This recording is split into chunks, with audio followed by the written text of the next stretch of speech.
Praise the lord. దేవుని నామంలో, దేవుని పరిశుద్ధ నామంలో మీ అందరికీ వందనాలు. మీరందరూ బాగున్నారా? మీరందరూ బాగుండాలని నా అనుదిన ప్రార్థనలో జ్ఞాపకం చేసుకుంటున్నాను. ప్రియ సహోదరి సహోదరుడా, ఈరోజు మన విశ్వాసాన్ని బలపరుచుకునే మాటలుగా కొన్ని మాటలు మాట్లాడుకుందాము. ఈ రీతిగా అనుదినము దేవుని మాటలు మాట్లాడుకొనుట వలన దేవుని నామానికి ఘనత తెచ్చే బిడ్డలంగా ఉంటాము. దినదినము మన విశ్వాసాన్ని కూడా బలపరుచుకునే వారంగా ఉంటాము. దయచేసి మాటలు వినాలని మనవి చేస్తున్నాము. ఈ మాటలు కేవలము మన విశ్వాసాన్ని బలపరుచుకొనుటకు ఉపయోగపడే మాటలుగా ఉన్నవి. మనము విశ్వాసులము, క్రైస్తవ బిడ్డలము, దేవునిలో రక్షించబడే వారము, ఆయన రక్తంచే కడగబడిన వారము కనుక మనము ఏ రీతిగా ఉండాలి, ఎంత పరిశుద్ధంగా ఉండాలి, ప్రార్థనలో ఏ రీతిగా బలం పొందుకోవాలా అనే అంశాలు మాట్లాడుకుందాము. క్రైస్తవ బిడ్డలు మనం విశ్వాసులము అంటే మన విశ్వాస జీవితాన్ని దినదినము బలపరుచుకోవాలి. మన విశ్వాసము దినదినము అభివృద్ధి పరుచుకోవాలా. మన విశ్వాస జీవితాన్ని ఇంకా ఉన్నతమైన స్థితిలో ఉండాలి. మన విశ్వాసాన్ని చూసి ఇతరులు కూడా వీరు దేవుని బిడ్డలు, దేవుని యందు నమ్మకమైన బిడ్డలు, భయభక్తులు గల బిడ్డలు అని ఇతరులు సాక్ష్యమిచ్చే రీతిగా ఉండాలా. ప్రియ సహోదరి సహోదరుడా, విశ్వాసులంగా మనం ప్రతి వారం మందిరానికి వెళ్తున్నాము. దైవజనుల ద్వారా దేవుడు చక్కగా అనేక మాటలు మనతో మాట్లాడుతూ, గద్దిస్తూ, మన హృదయాలను సరిచేస్తూ, మనం ఏ రీతిగా జీవించాలా, ఏ రీతిగా దేవునిలో బలంగా ముందుకు వెళ్ళాలా, ఈ వచ్చిన సమస్యలు ఏ రీతిగా మరి ధైర్యంగా ఎదుర్కోవాలనేది రీతిగా దేవుడు అనుక్షణం మనతో మాట్లాడుతూ మనల్ని ధైర్యపరుస్తూ ముందుకు నడిపిస్తున్నారు. మరి అలాంటి మాటలు విన్నప్పుడు మనము నిజంగానే బలంగా దేవునిలో ముందుకు వెళ్ళే వారంగా ఉంటున్నాము. మనకి ఎలాంటి సమస్యలు వచ్చినప్పటికీ కూడా దేవుడు ఉన్నాడు అనే ఒక ఆలోచన కలిగి సమస్తాన్ని దేవునికి అప్పగించే వారంగా ఉన్నాము. ప్రతి సమస్యకు కూడా మోకరించి మరి ప్రభువుకి విన్నపించుకునే వారంగా ఉంటాము. ప్రతి సమస్యను దేవునితో చెప్పుకొని నెమ్మది గల జీవితాన్ని జీవించే వారంగా ఉన్నాము. ప్రియ సహోదరి సహోదరుడా, మరి అనుదినము ఈ రీతిగానే ప్రార్థన చేయాలా? మనకు వచ్చిన సమస్యను బట్టి మరి ప్రతిసారి మోకరించి, ప్రభువా నాకు ఈ సమస్య వచ్చింది, ప్రభువా నాకు ఈ ఆపద వచ్చింది, ప్రభువా నాకు ఈ అప్పు బాధలు ఉన్నవి, ప్రభువా నాకు ఈ రోగములున్నవి, నా బిడ్డల భవిష్యత్తు ఇలా ఉన్నది, నా కుటుంబ సమస్యలు ఈ రీతిగా ఉన్నవి, ఇతరులు చూసి నన్ను హేళన చేస్తున్నారు, నా స్థితి మారడం లేదు, నా ఉన్నతమైన స్థితి దయచే ప్రభువా, నాకే లోటు లేకుండా చేయి ప్రభువా, నా పిల్లల్ని రక్షించండి ప్రభువా అని కోచాడుతూ ఉంటాము. భార్య, భర్త, పిల్లలు అందరూ సంతోషంగా ఉండాలి, అది నిజమే. అట్టి ప్రార్థన కూడా మనకి చాలా అవసరం. కానీ ఆ ప్రార్థన కుటుంబాన్ని రక్షించుకొని మనకున్న సమస్యలన్నీ తొలగిపోయి ఈ లోకంలో సుఖంగా బ్రతకాలి, సంతోషంగా సమాధానంగా బ్రతకాలి అని కోరుకుంటున్నాము. కానీ అసలైన నిత్య రాజ్యం కొరకు ప్రయాసపడుతున్నామా? మరి నిత్య రాజ్యం కొరకు మన విశ్వాస జీవితం ఏ రీతిగా ఉంది? మన విశ్వాస జీవితాన్ని మరి మెరుగుపరుచుకుంటున్నామా? విశ్వాసాన్ని దినదినము బలపరుచుకుంటున్నామా? మరి దేవునితో ముఖాముఖిగా మాట్లాడుతున్నామా? వాక్యాన్ని చదువుతున్నామా? మరి ఏ రీతిగా దేవుణ్ణి స్తుతిస్తున్నాము?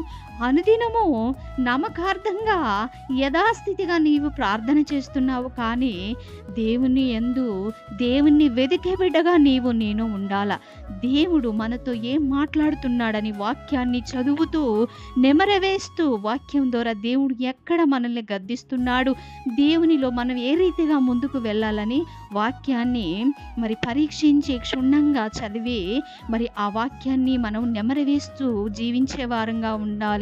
నిత్య రాజ్యానికి వారసులు కావడానికి మన ప్రయాసం ఉండాలి తప్ప ఈ లోకంలో జీవించినంత కాలము ఏ కష్టము లేకుండా, ఏ బాధ లేకుండా నేను సంతోషంగా ఉండాలి, నా బిడ్డలు సంతోషంగా ఉండాలి అని కోరుకుంటున్నాము. కానీ అసలైన నిత్య రాజ్యములో నేను, నా పిల్లలు, నా కుటుంబం అంతా, నా తోటి వారు, ఈ లోక ప్రజలందరూ ఉండాలి దేవునితో సంతోషంగా. దేవుని దగ్గర నిత్య రాజ్యంలో దేవునితో మేము జీవించాలనే ఆశ మనలో ఉండాలి. ఈ 7 ఏళ్ల శ్రమలు రాకమునుపే పరదేశంలో ఉండాలి, మనము దేవుని రాజ్యంలో ఉండాలి.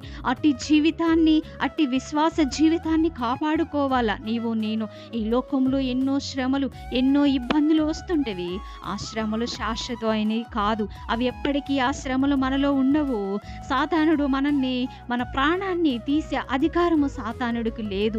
మన శరీరం మీద ఎలాంటి రోగం ఉన్నప్పటికీ అది తప్పనిసరిగా స్వస్థపరిచే దేవుడు మన పక్షాన ఉన్నాడు. నీ శ్రమ జీవిత కాలము ఉండదు. దయచేసి ప్రియ సహోదరి సహోదరుడా, ఈ లోకంలో ఉన్నంత కాలం సుఖం కొరకు ప్రార్థన చేయటం కాదు, నిత్య రాజ్యం కొరకు ప్రార్థన చేయాల, నిత్య రాజ్యం కొరకు ప్రయాసపడాల, నిత్య రాజ్యం కొరకు దివిటీల వలె మనం వెలగాలి. మరి దేవుని రాకడ సమయంలో ఎత్తబడే గుంపులో నీవు, నేను, నా కుటుంబము, నీ కుటుంబము, ఈ లోకంలో ప్రతి ఒక్కరూ ఉండేలా ప్రార్థన చేయాల. మన కుటుంబం ఒక్కటే ఉంటే సరిపోదు, అందరూ ఉండాలి.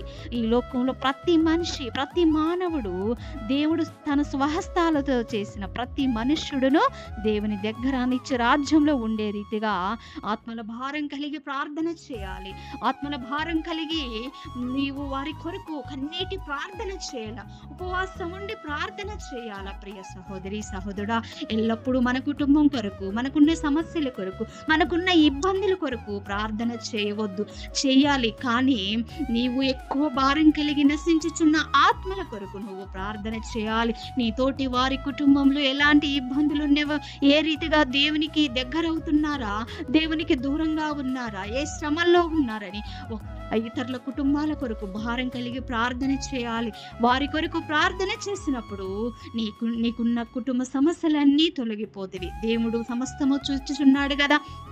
ప్రియ సహోదరి సహోదరుడా, నిత్య రాజ్యం కొరకే ప్రతి మనిషి ప్రయాసపడాల.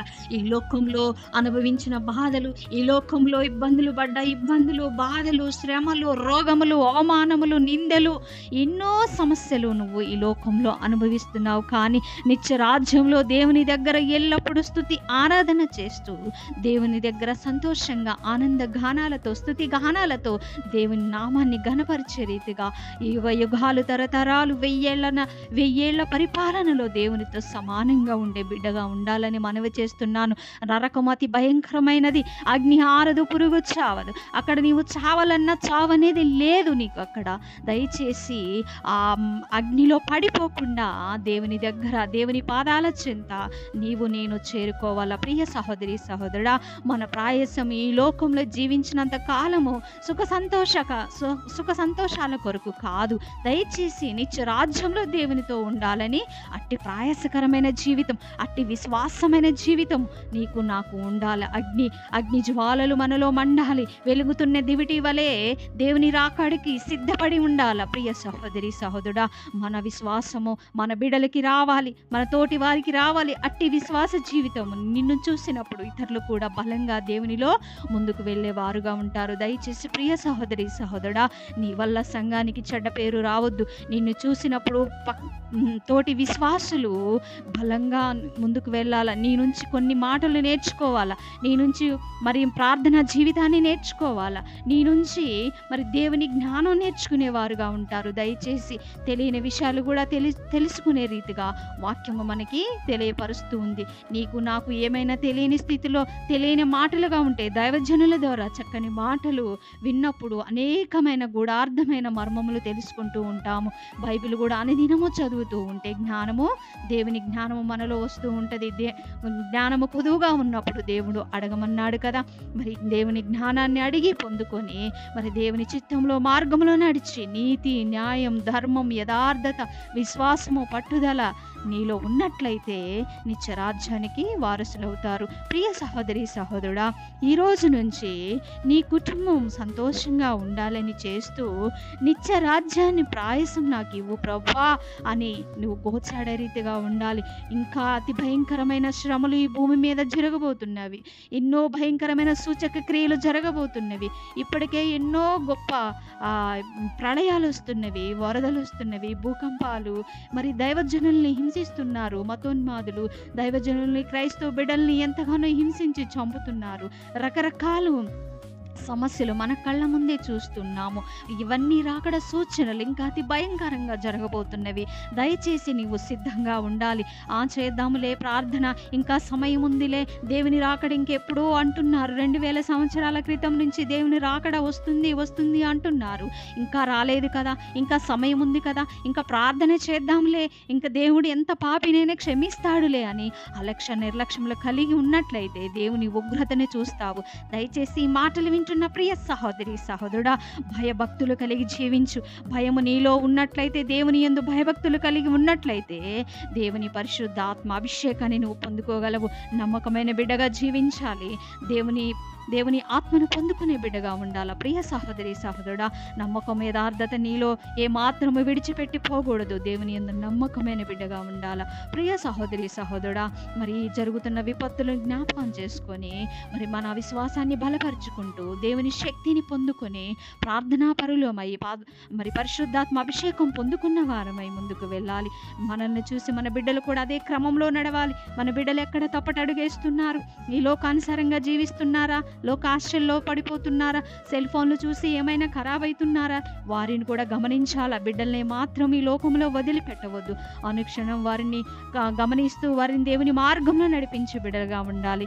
మరి మన భర్త, మన పిల్లలు కూడా, మరి భార్య ఏ పని చేస్తున్నారు, ఎలా ఉన్నారు, ఏ ఇబ్బందుల్లో ఉన్నారు, వారిని మరి చక్కగా మాట్లాడుతూ దేవుని మాటలు చెప్తూ ధైర్యపరచాల. ప్రియ సహోదరి సహోదరుడా, దయచేసి ఈ మాటలు విన్న నీవు ఈ రోజు నుంచి దేవునిలో బలంగా ముందుకు వెళ్ళి నీవు నీ కుటుంబాన్ని నిత్య రాజ్యానికి వారసులు చేసుకునే రీతిగా ముందుకు సాగిపోవాలని మనవి చేస్తున్నాను. ఇటు కొద్ది మాటలు దేవుడు దీవించి ఆశీర్వదించి నిత్య రాజ్యానికి మనందరినీ ముందుకు నడిపించునుగాక. ఆమేన్. Praise the lord.